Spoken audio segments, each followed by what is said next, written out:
Cadê o negócio? Aqui, vai.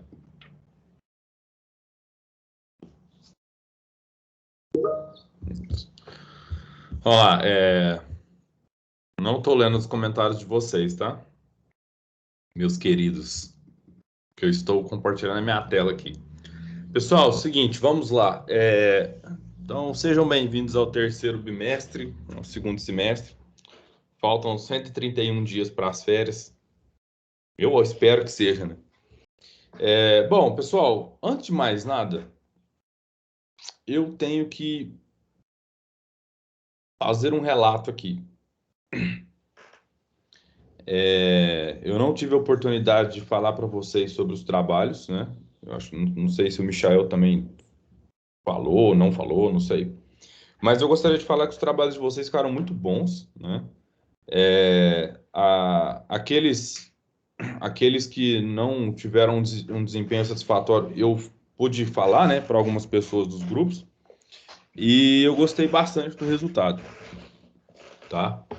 Esse bimestre, a gente, Michael e eu, a gente já começou a definir o que vai ser feito, e a gente, no momento mais oportuno, a gente vai falar para vocês, tá? Aqui não é prova, não. Isso aqui. Isso. Então, aqui em frente a vocês, digamos, o que nós vamos tratar esse bimestre, tá? Os temas e tal. Eu vou centrar, basicamente, em dois temas e dois assuntos. Que, de um lado, vão ser as teorias éticas e morais. Eu sei que vocês já viram isso com o João ano passado. Eu só vou retomar, né? E também vamos falar sobre questão de alteridade, alteridade, né? O conceito de alteridade para a filosofia moral. E sobre espaço público. Eu acho essa discussão importantíssima e eu estou bastante empolgado. Inclusive, o Michael também vai tratar algo sobre esse aspecto com vocês, e ele está bastante empolgado de fazer algumas leituras. E nós vamos falar sobre isso, sobre espaço público e teorias éticas e morais. Não vamos, né? Mas eu e vocês, né? Claro, né? Então, assim, basicamente, vai ser isso, tá? Eu acredito que a gente vai falar mais à frente sobre a questão do trabalho, então, assim, não se apressem ainda, tá? E eu acho que para vocês, o segundo ano, é só isso que eu tenho para falar. Alguma questão, além do que a Ellen e o Lucas falaram, vocês vão perder nota de participação. Ah, isso aí que eu gostaria de falar. A partir desse bimestre, eu vou dar nota de participação para vocês. Sim, sim, tá? Participação e falta, né? Então, no caso. Por quê? Porque ao longo na verdade, no conselho do final do mês passado, tivemos alguns casos bastante sérios. E então, assim, eu vou ter que, a partir de agora, tá? Ser mais rígido quanto à questão de presença, tá certo? E a presença vai ser dada sempre no final do bimestre, tá bom? Alguma dúvida antes da gente começar a aula de hoje?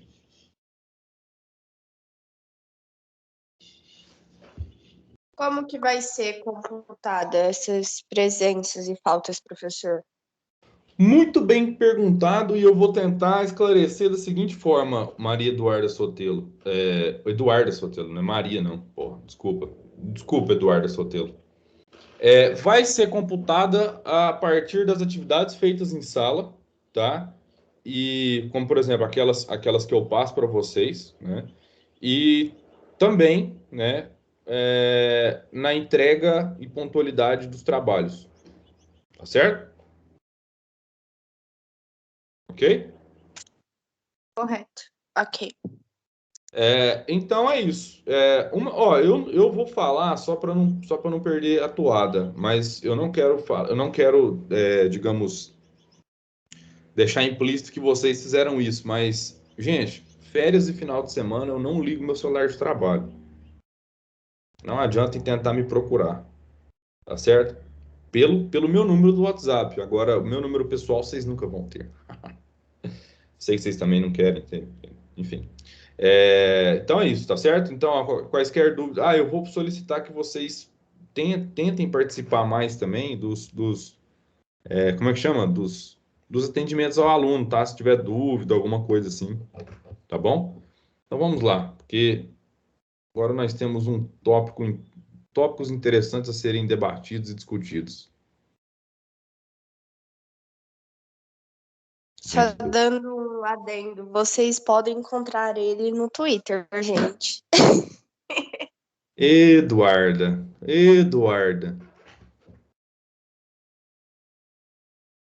Ah, pra falar nisso, você recuperou o seu olfato? Nossa, graças a Deus, professor. Fiquei umas 3 semanas sofrendo, mas depois voltou. Tem uma menina aqui do Primeira Educações que eu acabei de ficar sabendo que ela teve Covid. Aí ela falou que perdeu o olfato, ou ela perdeu o olfato, ó, que eu ia falar. O olfato e o paladar. Nossa, deve ser horrível isso, cara. Nossa Senhora. Tá, então, pessoal, vamos lá. Teorias éticas e morais, tá?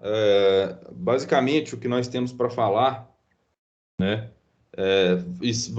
Praticamente, nós vamos tratar desse assunto, como vocês viram, nessa aula e nas próximas duas, tá? A primeira questão que eu vou trazer aqui, eu lembro que quando eu fiz essas aulas, tem muito tempo, eu comecei a falar sobre, brevemente, né? Tipo assim, de onde que surge essa discussão, né? Entre comportamento ético, comportamento moral, né?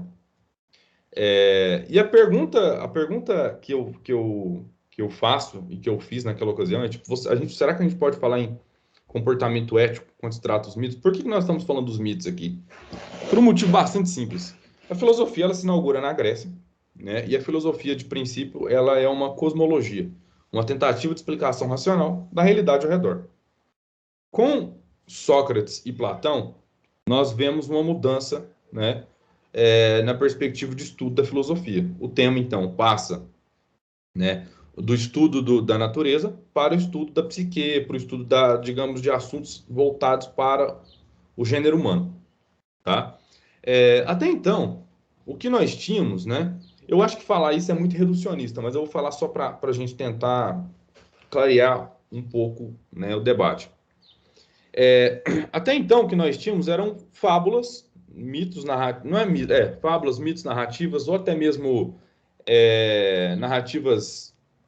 narrativas ficcionais, como, por exemplo, teatro, né? Que de alguma forma ou de outra, né, falavam sobre um comportamento que seria considerado minimamente aceitável ou um comportamento correto.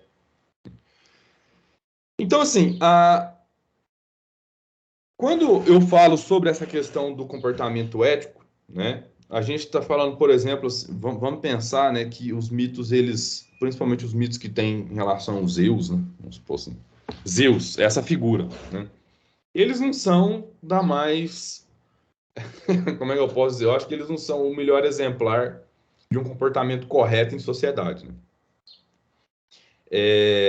Mas quando a gente passa a pensar na ação livre, na ação do homem livre, né? Na ação pensada, né? Nós podemos, e eu estou falando da dimensão humana, não da dimensão divina, né? Nós podemos talvez começar a refletir sobre essa questão de um comportamento que se inclina ora para o bom comportamento, para o comportamento correto, e para aquele que se inclina para um mau comportamento, um comportamento incorreto. Quando nós estamos falando em comportamento certo ou errado, nós estamos falando sempre, e isso é muito curioso, nós vamos falar isso numa perspectiva sempre de um comportamento social.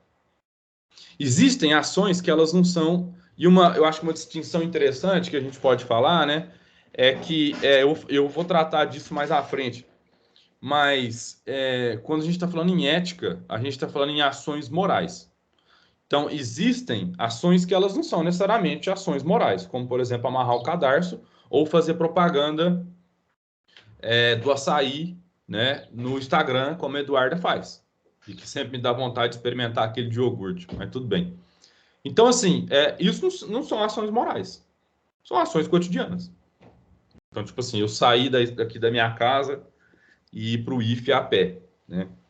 No entanto, existem algumas ações que elas poderiam ser enquadradas como ações morais. Essas ações morais são as ações que nós vamos estudar né, daqui para frente. Né? E essas ações morais, de alguma forma ou de outra, elas vão estar sempre em relação a uma sociedade. Tá?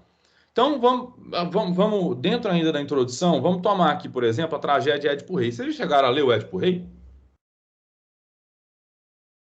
Ou não? Ou vocês não Não, sabem? Não? não.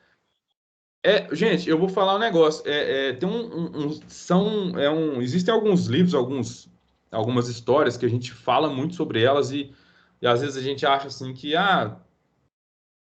o aluno deve ler por obrigação, mas essa é uma delas. Essa é uma delas que, tipo, eu acho que vocês deveriam ler.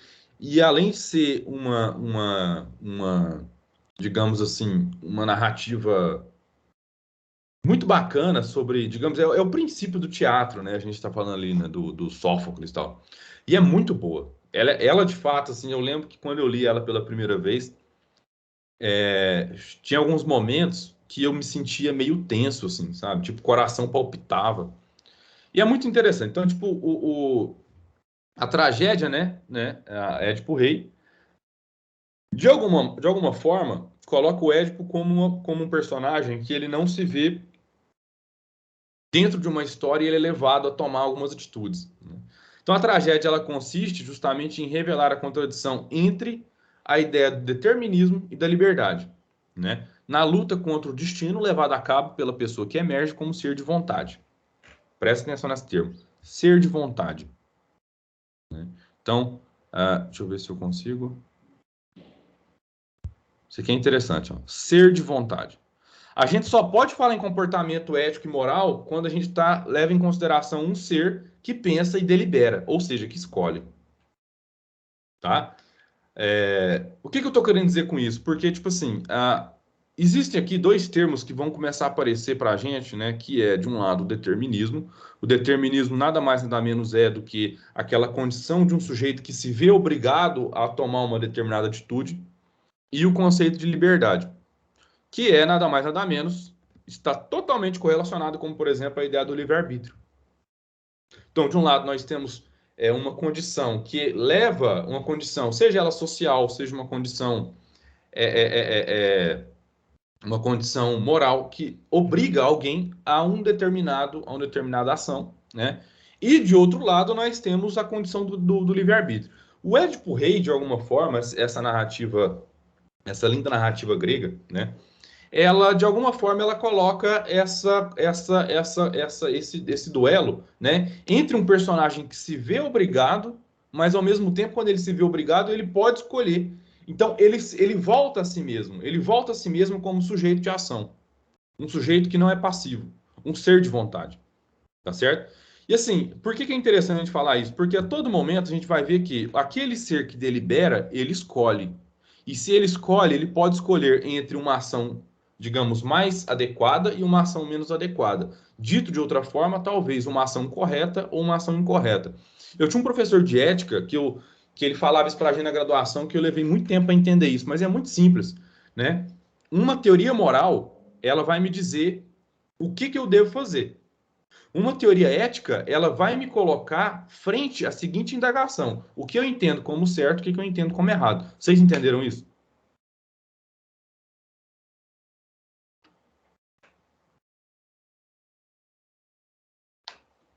O pessoal que vai cursar direito aí tem que entender isso já de primeira. Ana Lívia, você entendeu isso, Ana Lívia? Você está calado. Ana Lívia calada, para mim, é sinal de que alguma coisa ruim está acontecendo. Eu não tô calada, não. Você entendeu o que eu acabei de falar? Acho que sim. Então explica o que você entendeu. Pelo amor de Deus.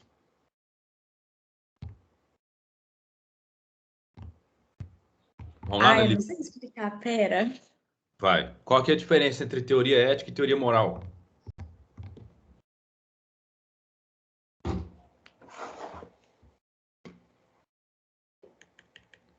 Quem entendeu pode ajudar a Ana Lívia aí.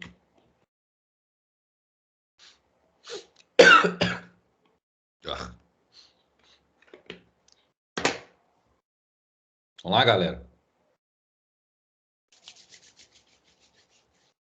Professor, Vai. A ética que tem a ver com o que eu vejo de certo e errado. Ou entendi o contrário. Continua, pode continuar, pode continuar. Só que a moral eu não entendi muito bem, porque a moral, falar assim, ética, moral, tem muito a ver com a pessoa, com o que é da pessoa. E Isso. falar sobre uma ética, qual que era a outra mesmo? Ética Não, é moral? ética. Eu acho que você explicou bem a ideia da moral, que ela é relacionada à pessoa. A moral, ela é relacionada à pessoa, ela é subjetiva. E a ética? A ética seria um pouco voltada à pessoa também, porque é a visão dela do que é certo e errado. Isso. Ô, Eduardo, perfeito. Eu vou só aprimorar a questão da ética, que é o seguinte: a ética é um ramo da filosofia que estuda aquilo que nós compreendemos como certo e errado. Enquanto a filosofia moral, ela de alguma forma, né?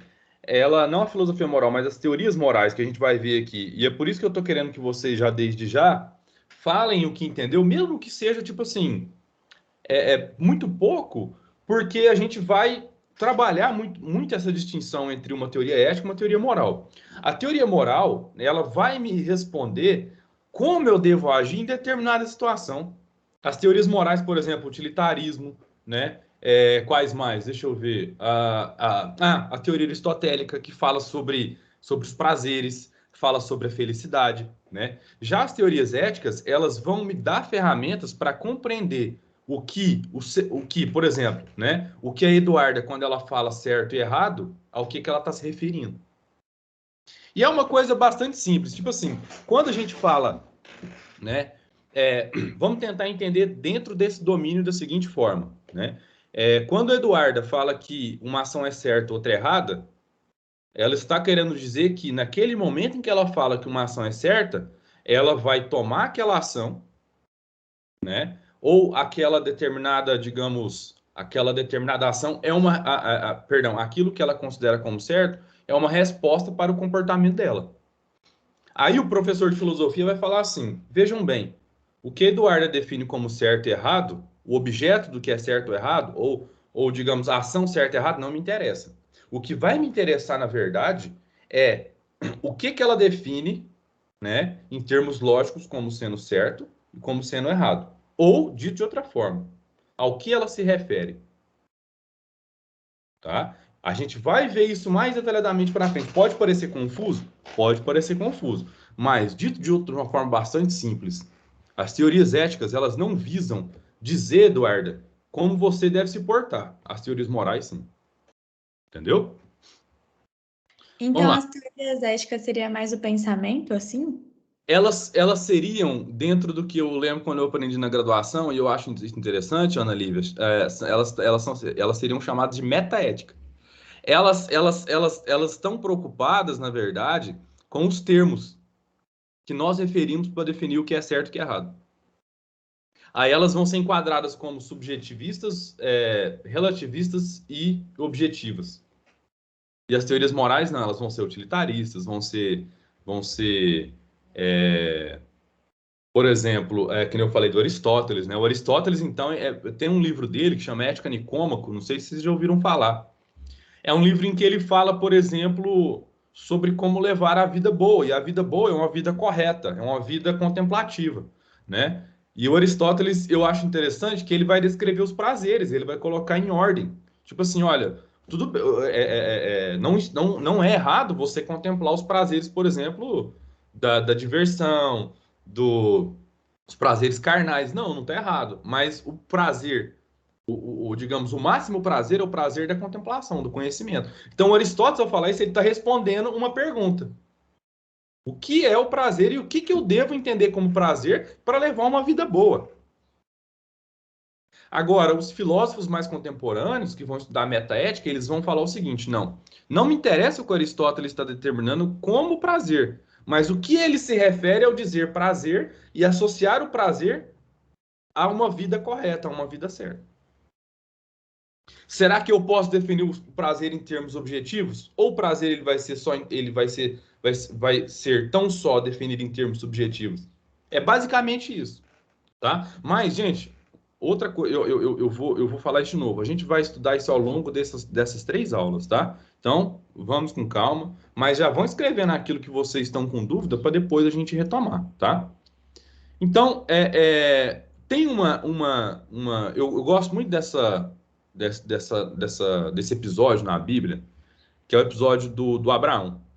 Então, Abraão, vocês conhecem Abraão, então é, é, como é que fala? É um dos patriarcas, se eu não me engano, né? Eu acho que é. Ele é temente a Deus, né? Abraão, ele é uma pessoa que ele faz as coisas corretas e, no momento, Deus quer colocar Abraão à prova. E ele vai falar para Abraão: Abraão, sacrifica o seu filho. E Abraão, naquele momento, né? Ele fica angustiado, porque ele tem que sacrificar o filho dele. Aí ele fala para a esposa, fala assim, eu vou passear com Zaquias, não me lembro o nome do filho dele. Eu vou passear com ele e tal. E no momento em que como é que fala? Ele vai sacrificar o filho dele, Deus fala para Abraão, eu já consegui ver que você é meu servo, né? Aí eu pergunto, né? Abraão é livre ou ele é determinado pelo temor a Deus? Determinado pelo temor a Deus. Por quê, Eduardo? Dá pra. Uai, porque isso foi muito claro, tipo, ele teve uma tarefa assim, e ele nem hesitou, sabe? Tipo, porra, mano, matar o próprio filho. Pra ele, tudo bem se ele tinha que fazer aquilo, entendeu? E em um determinado momento ele escolhe, né? Ele chega a escolher, fala assim, tá, beleza, então eu vou matar meu filho para provar que eu sou temente a Deus. Então, é exatamente essas indagações que eu quero que a gente comece a entender. Se somos livres ou somos determinados. Mas o Sartre vai dizer, Eduarda, e todos vocês, né, que no momento em que Abraão ele vai sacrificar o seu filho, ele escolhe aquilo. Tá? A gente vai ver isso mais para frente. Então, uma das coisas que a gente tem que colocar em base aqui, que é o seguinte, que o livre-arbítrio, ele é a condição de seres livres, né? E o livre-arbítrio nada mais é, e o que é curioso, que ele vai aparecer pela primeira vez, né?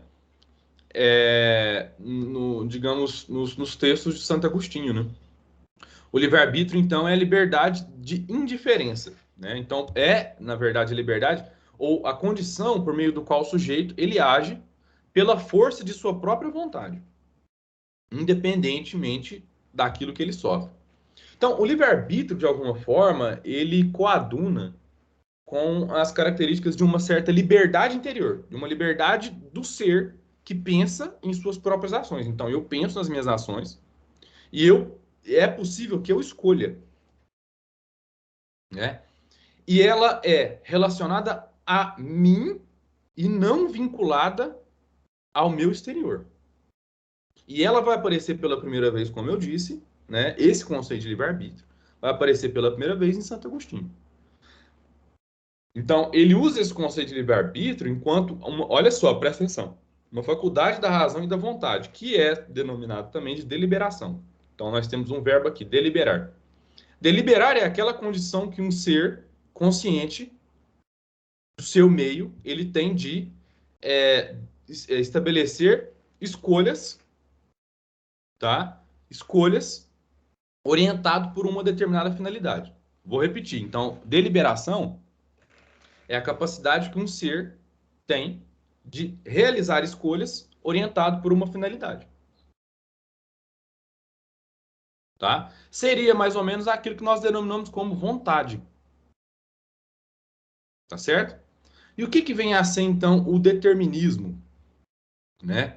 Então, nós estamos aqui contrapondo, de um lado, né, a liberdade de escolha, o livre-arbítrio, e de outro, o chamado determinismo.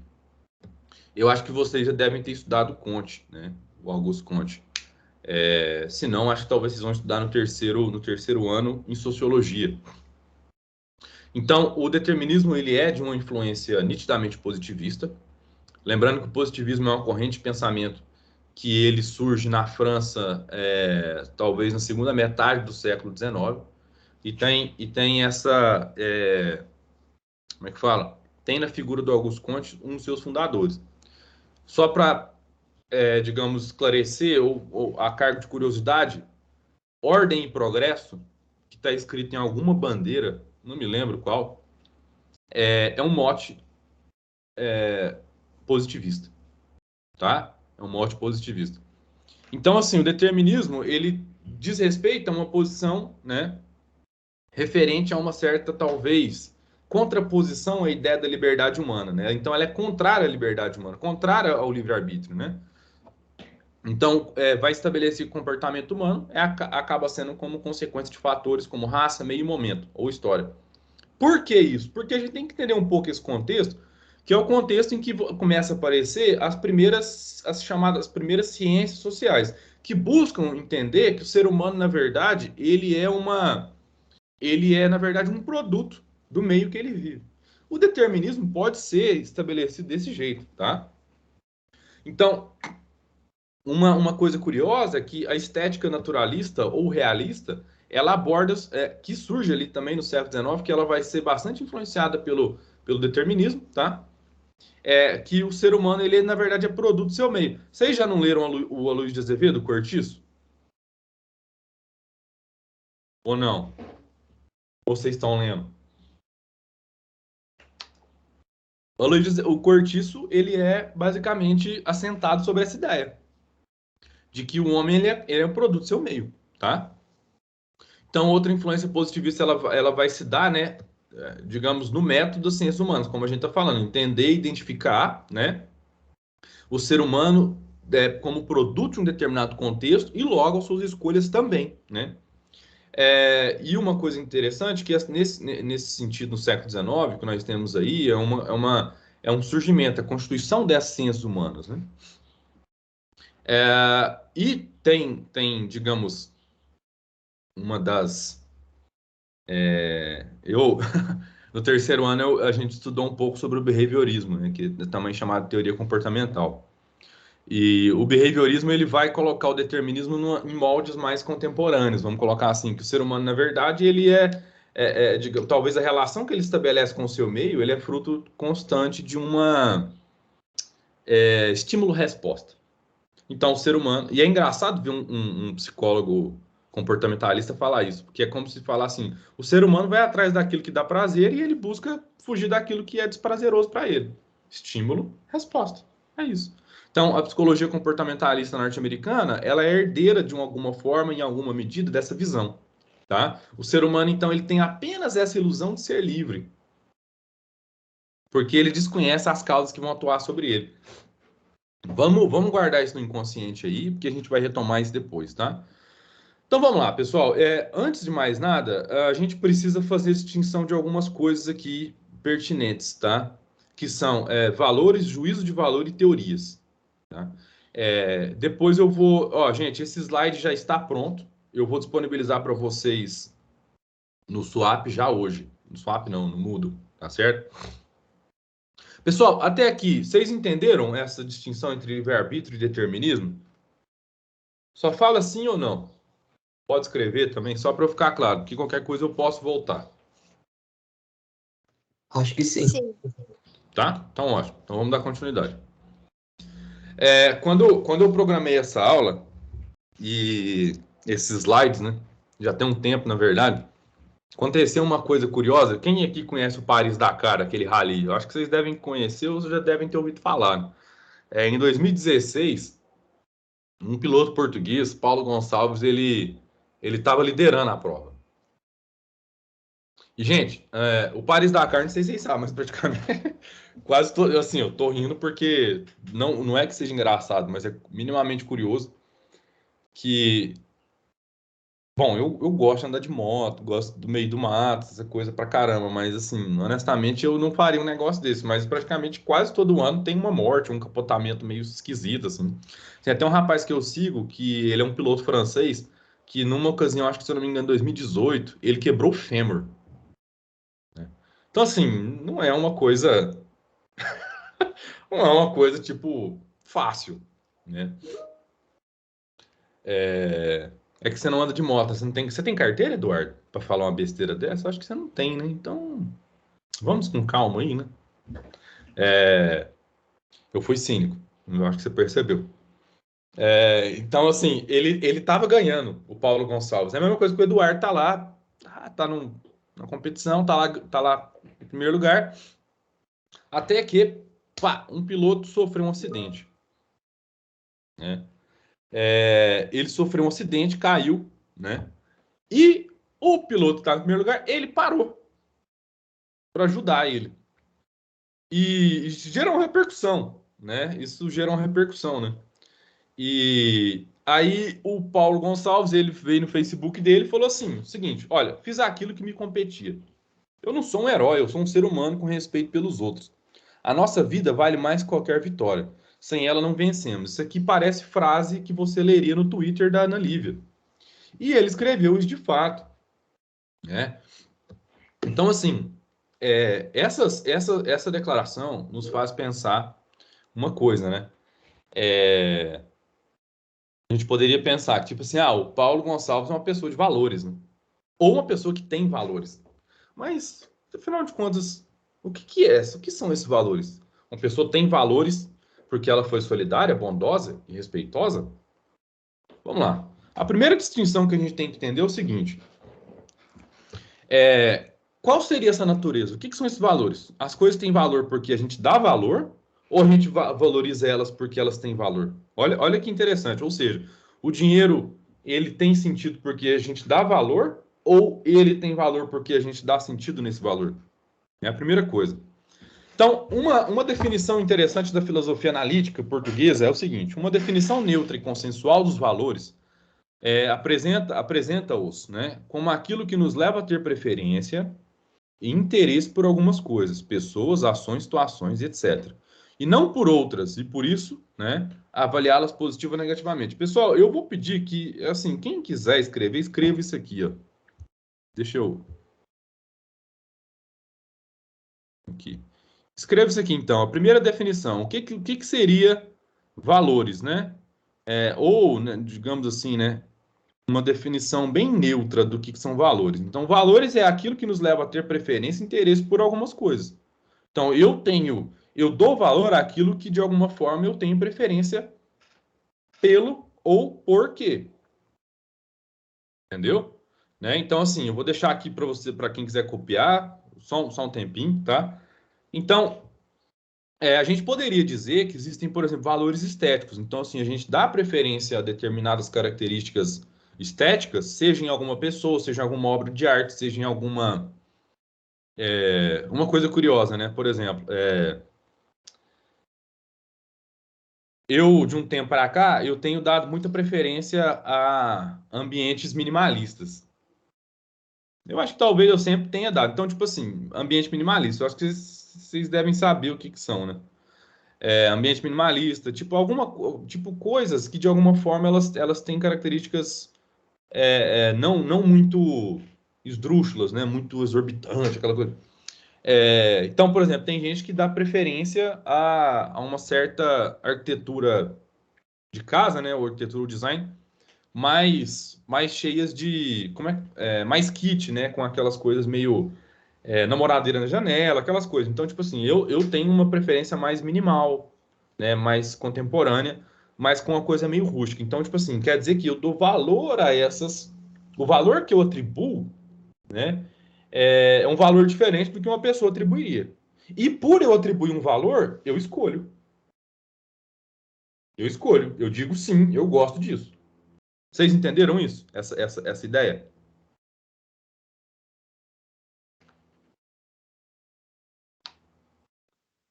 Deu para pegar. Eu vou pegar, né? Então, por exemplo, Eduardo, se você tem uma preferência pelo açaí ou por um determinado local, então você atribui aquilo um valor e você diz, isso é bom, isso eu aprovo. É isso, basicamente é isso. E tá Tá, ligado ao livre-arbítrio isso, não tá?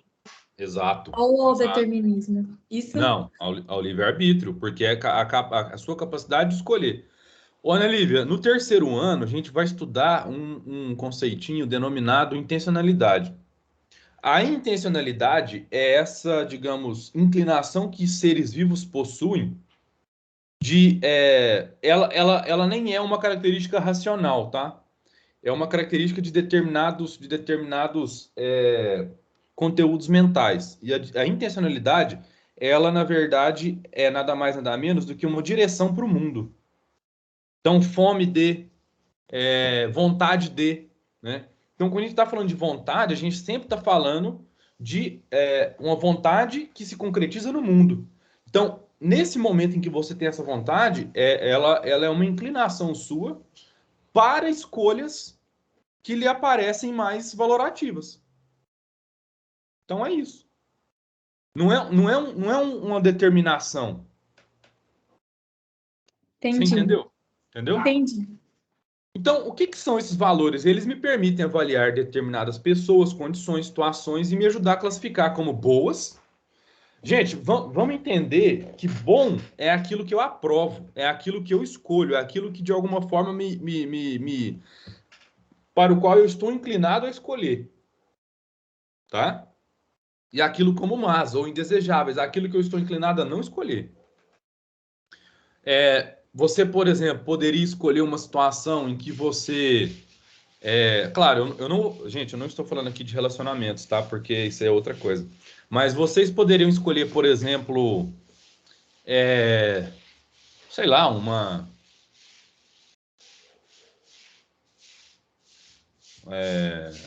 uma capa para o celular de vocês da Hello Kitty se vocês não gostam?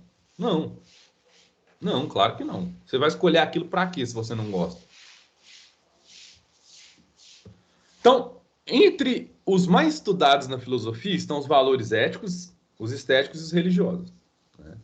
Por exemplo, a bondade, a solidariedade, o respeito, a honestidade, a lealdade, a justiça e a liberdade são valores éticos. E é o que nós vamos estudar aqui. Já valores como a beleza, a graça, a harmonia, a elegância são valores estéticos. Em contrapartida, a fé, o sagrado e a pureza são valores religiosos. No entanto, nós vamos nos concentrar em valores morais, valores éticos, tá? Pensem sempre na seguinte situação: a diferença de um juízo de fato e um juízo de valor. Ou, digamos assim, juízos descritivos e juízos de valor. Então, um juízo de fato, ele visa descrever a realidade como ela é, né? Mesmo que descreva a realidade de forma errada. Então, por exemplo, uma vaca. Uma vaca é um ser quadrúpede, ela pode ser malhada ou não, ela pode ser, sei lá, gorda ou não, tem 8 estômagos. É 8 estômagos? Não, são 3. 8 estômagos. É um quadrúpede, é mamífero e por aí vai. Agora, quando alguém, né, diz que, tipo assim, nossa, aquela mulher é uma vaca, eu estou querendo atribuir características factuais àquela pessoa, Ana Lívia? Sim ou não?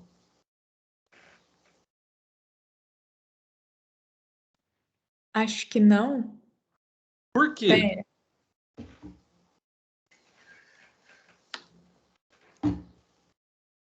Repete a sua pergunta, pra eu pensar Quando, direito.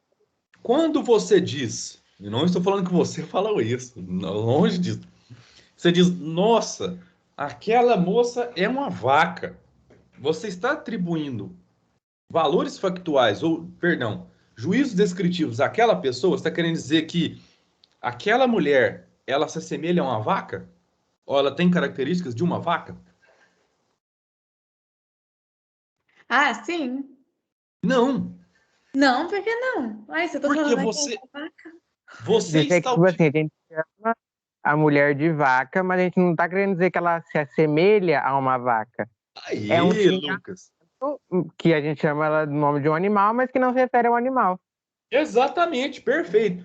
Por que a gente está falando isso? Porque no momento que você está falando assim, você está atribuindo a palavra vaca à pessoa, você não está fazendo um juízo descritivo, você está valorizando. Você está valorando, né?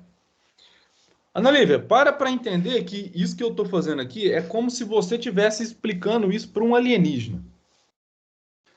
Ele chegou na Terra e ele está tentando entender os termos que a gente utiliza, os termos, as palavras, os conceitos. E você, do nada, vai lá e fala assim para ele: isso é uma vaca? Esse é o animal que vocês, como é que é? Ai, fugiu a palavra agora. O que vocês abduzem. Um animal quadrúpede, vocês têm que abduzir esse animal. Aí, do nada, você vê uma ex-amiga sua andando de bicicleta e você fala, nossa, ela é uma vaca. Aí ele fala assim, então eu posso abduzi-la? Aí você fala, não, eu estou utilizando o termo vaca para descrever que as ações dela são ações cujos meus valores julgam que são ações erradas, porque ela ficou com meu ex-namorado. Aí ele vai falar assim, entendi. Então ela não é uma vaca, você está utilizando esse termo não para descrever, mas para dar um valor. E aí que está a grande questão. Um juízo de valor, ele não visa descrever a realidade tal como ela é. Um juízo de valor, ele exprime uma avaliação, uma preferência. Alguns juízos de valor são normativos, ou seja, eles não dizem o que é ou como é a realidade, mas como a gente gostaria que ela fosse. A base de toda a teoria ética vai ser sentada sobre essa distinção. Por quê? As teorias éticas e morais, elas vão lançar compreensão acerca desses valores éticos, dos juízos de valor. Vocês entenderam isso? Entendi, agora eu Sim. entendi. Então tá. Pessoal, eu não vou dar mais seguimento, porque eu acho que já é muita coisa para vocês isso aqui. Eu vou deixar então aqui aberto para vocês falarem quiserem fazer algum, sei lá, alguma questão, alguma pergunta, algum comentário. Eu acho que, parando assim para pensar, eu sempre pensei isso, que na real palavrões, xingamentos não tem fundamento algum, porque a gente chama, por exemplo, você citou o exemplo de chamar uma pessoa de vaca, para definir que as ações que ela teve a gente não gostou, a gente não concordou. Não é muito mais fácil falar, não gosto de tal pessoa porque tais ações me desagradaram. Não gosto de tal pessoa porque ela fez coisas que eu não gostei. Ao invés de, é que a gente acha que vai simplificar, né? Chamando a pessoa de vaca. E tem outra coisa curiosa que você traz, que é o uso da linguagem, né? Que o Wittgenstein, ele fala, ele tem um filósofo austríaco que eu gosto, da definição dele de linguagem, que inclusive vai existir dois momentos da reflexão dele. O Wittgenstein, primeiro, ele quer tentar entender uma linguagem universal. No segundo, ele se livra desse peso e ele vai colocar o seguinte, o Eduardo, que a linguagem, na verdade, é um jogo. A linguagem é o uso que a gente faz dela. E ele dá um exemplo interessante, que é mais ou menos o seguinte, tipo assim, que tem dois pedreiros, tal, e um pedreiro, ele fala, me dá um tijolo. Se naquele momento aquela pessoa questionar o termo tijolo, ele não vai entender, ele não vai operar o trabalho dele, o serviço dele de uma forma correta. Então, tipo assim, de certo modo, a linguagem, ela é, pelo menos a minha compreensão, né? Óbvio que outros filósofos vão apresentar outras coisas. Mas a compreensão do Wittgenstein, na compreensão do Wittgenstein, a linguagem é um jogo que a gente utiliza a todo momento. Que a gente, olha só, a gente sabe as regras, mas a gente não está impedido pelas regras. Então, tipo assim, quando a gente está falando, usa o termo vaca para descrever um juízo de valor. Descrever não, para sintetizar um juízo de valor. É curioso, porque, tipo assim, a gente usa aquele termo porque a gente sabe que é um termo que, digamos, ele é utilizado por diversas pessoas. E você não vai fazer uso de uma palavra como um juízo de valor se outras pessoas não utilizam aquilo. Você pode até criar, por exemplo, né, o termo lá, que virou agora comum, né, e que é um termo que, tipo assim, linguisticamente falando, o termo errado, o uso dele é o cringe, né? O cringe, na verdade, ele descreve uma série de ações que elas são, digamos, como é que é? Elas são, tipo, vergonha alheia, né? E, tipo assim, é um termo que ele viralizou no TikTok nos Estados Unidos e o pessoal começou a brasileirar. E que não faz sentido algum, né? Mas tá aí. As pessoas utilizam, né? Se vai ficar ou não, a gente não sabe. Mas ele, de alguma forma, ele descreve um conjunto de ações com as quais uma determinada geração não aprova a outra. Olha que interessante isso. E quando eu falo jogo, eu tô querendo dizer, tipo assim, existem regras para o uso das palavras. E como você falou, né? Tipo assim, não seria mais fácil falar que essa pessoa é uma pessoa que não aprova? Não, é mais fácil utilizar o termo vaca. Você não concorda? Em partes, porque sei lá, você vai abranger uma coisa muito, sabe? Você vai dar abertura para um assunto, você vai deixar aquilo lá aberto. Aquela pessoa é uma vaca, tá? Mas por quê? Tipo, sabe? Mas é que eu acho que assim, é uma mania do brasileiro que quer fazer as coisas mais rápido de qualquer jeito. É falar, tal pessoa é uma vaca. Pronto. Pra mim ela é uma vaca. Pois é. É mais fácil, né? Gente, tirem print aí do que o Eduardo falou, tá? Galera, então é isso. Eu agradeço. Se tiver algum comentário, pode fazer. Se não, a gente encerra por aqui. Professor, o senhor